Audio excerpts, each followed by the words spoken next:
og'zingizdan chiqadigan so'zga emas, qalbingizdan o'tkazadigan niyatingizga ehtiyot bo'ling. Men misol aytaman sizga.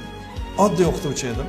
Viloyatda ishlab, oddiy o'qituvchi bo'lgan odamni vazir bo'lishi bo'lganmi yo'qmi bilmayman.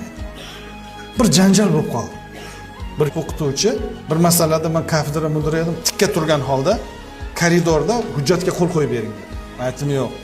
Imzo o'tirib kabinetda qo'yiladi dedim. Dedi, rektor bo'lib keting, dedi.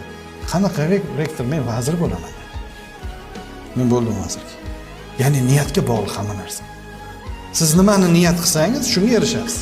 Doim onkologik kasaldan o'lganlar haqida gapirib, onkologik kasal haqida o'ylab yurgan odam shu kasalga chalinib qoladi.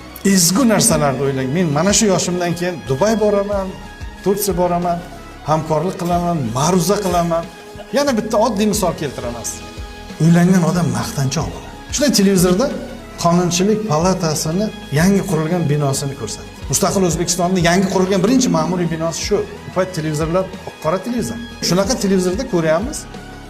Va qaradimda oilam chiroyli ekan dedi xo'jayin. Men ishlayman o'shaqa dedim. Sen qayerga olaysan?